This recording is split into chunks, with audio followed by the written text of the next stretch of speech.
This is the garden that I captured.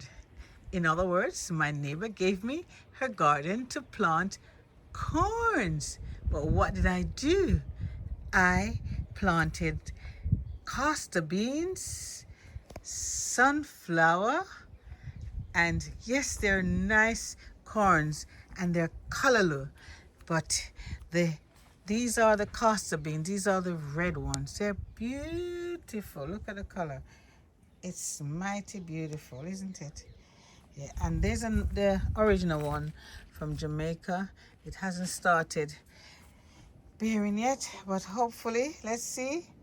It's colorful that I would say they came up on their own. But these are the beans. There's a pumpkin coming from next door. Isn't that beautiful? Look. Let's see. It's running along.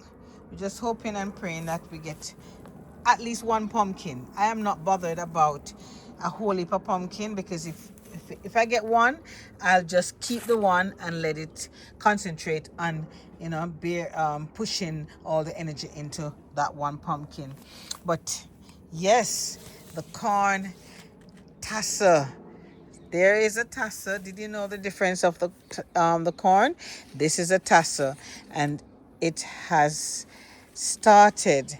So these are the corn that I planted next door, and I am proud to say that the corns are doing fantastic. They look fresh. They look good. Aren't they looking good? They're looking good. But yes, so the tassel now is the one that pollinates the ears of the corn. So when the corn comes out from in this corner here, somewhere here, then the wind will blow, and it will blow it on the ears of the corn, the silk. So this is the silk. If you look, remember this is my garden over here. So that's the silk of the corn, and every strand of silk represent a kernel, a grain on each cob. So it is most important for the silk, the tassel, to shake and pollinate the corn, and you get a lot of corn on the cob like that. Yes, and looking over on the corns are sunflowers, and these are multi-flower, because you get them pushing out from each side shoots, and the banana looking over. But we're talking about the garden that I have captured. There is color. Look on the color. Good, different. There's so many varieties of color. It is unreal, seriously. And what I did was to decorate it. I put some marigolds. These are some pom-pom. These are the African marigolds. But yes, the corns are doing great.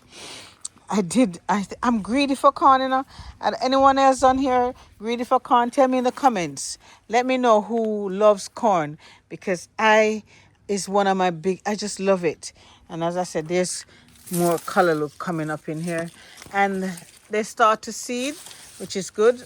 And you'll see on the ground, there's so many populating in the ground, and we didn't plant them. They just self-seed. That's what colorless are like. They're self-seeded. But the most beautiful part of this corn bed here is the zinnias, which just makes it looking really good. Look, and then look, this, I deliberately planted a lot of these castor beans, because they're just so beautiful. Look at the little blossoms, and that's the seed. Right. I hope you enjoy this video. Please remember to like, share, and subscribe. Tell a friend to tell a friend. And, as I said, this is just magnificent that you can grow something in the front of your garden to eat and to enjoy, And then when you stand back and look and see the beauty, isn't that beautiful? Come on. Who wouldn't have something? I mean, you don't have to, but if you're growing something, just stick a little thing between the flowers. Don't any space you have, you can do it in containers. Look, there's a corn here in container. Look, it's coming up through here. This one may not listen, some things are miss, hit and miss, but the corns are sorry about that. The corns are beautiful, and the garden is looking lush with those roses and the marigold. We can talk more about the castor oil, but I just thought I'd just show you that the garden that I got from my neighbor that I planted the corns is doing fine. Please remember to like, share, and subscribe. Thank you so much for watching.